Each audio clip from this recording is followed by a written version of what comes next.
Hey, Arjun Bank team, this is John Wright. I wanted to say how much I appreciated my time with you today. Instead of doing a written recap, I thought I'd do a video recap for you. Today we started out by giving you another copy of the form called How to Become an A Person One Habit at a Time. That is the tool where you picked the 5 most important areas in your life and then gave yourself a letter grade. Then you picked the most important area and you created a habit. Today we ask you to do a one-on-one conversation and to share where you made progress.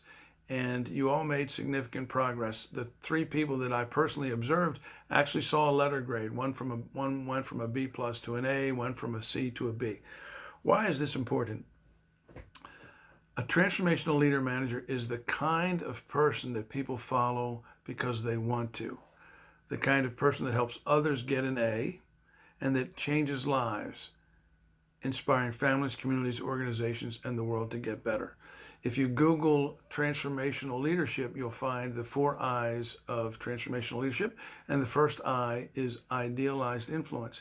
That means you're the kind of person that is an ideal. People look up to you personally and professionally. You've got your act together. If you're going to help people get an A, then you need to be the kind of person that gets an A. So here's what the big picture looks like. This is what we discussed, the long-term ultimate objective. If you've got these 5 most important areas in your life, you have to take time to determine what are the 3 most important habits in each one of those areas. Our strategy is to pick one habit, one personal habit, and work on it until it becomes effortless. When it becomes effortless, then you go to the next habit. We're doing the same thing with your professional life. That's when we gave you a second form, and it's very similar. What are the 5 most important areas? We reviewed that, and it went in line with the diagram that we gave you of a cake pan. What the cake pan sits on is positive psychology. So the first thing is, what are your psychological thought processes? What is your mindset? The second thing is, what is your behavior? What are your habits that will build and keep trust? The third one is, what is your performance?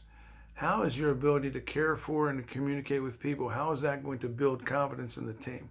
The fourth thing is, what do you focus on? What is the purpose? What is the why? And that inspires things. And the icing on the cake is emotional intelligence. How you relate to people is what builds these relationships. So if you have one personal habit and one professional habit and you are working on them until they become effortless, then you go on to the next habit. Now, the 2 primary strategies that we use for these are your accountability partner weekly meeting. Now, if you don't do it every week, that's okay, but we do find from experience that the more frequently you analyze and adjust, the sooner you will accomplish the goal. And let's not overcomplicate these accountability partner meetings. The purpose of the meeting is to simply say, here's the habit, did I do it or not? And if you didn't do it, ask yourself why, what were the obstacles, what can I change this week so that I actually perform this habit? When you do that over a couple of weeks, some scientists say that it only takes 21 days, sometimes it's more than that, but whatever it is, you do the habit, you do it well until it becomes second nature, and then you move on to the second habit. So the first broad strategy is your weekly accountability partner meetings. The second thing is your monthly one-on-one. Now, the accountability partner is really more of a peer-to-peer thing. The one-on-one is a supervisor to employee. But yet the process that we're recommending actually goes both ways so that the employee actually has the opportunity to coach up and helps the supervisor catch themselves doing an A, identifying the area where they have the greatest opportunity to improve it. So those are the fundamental things. Justin said he wants to make this as simple as possible. This all comes down to communication, collaboration, and accountability. An accountability partner meeting and a one-on-one involves all 3 of these things. There's a lot of heartfelt, serious communication.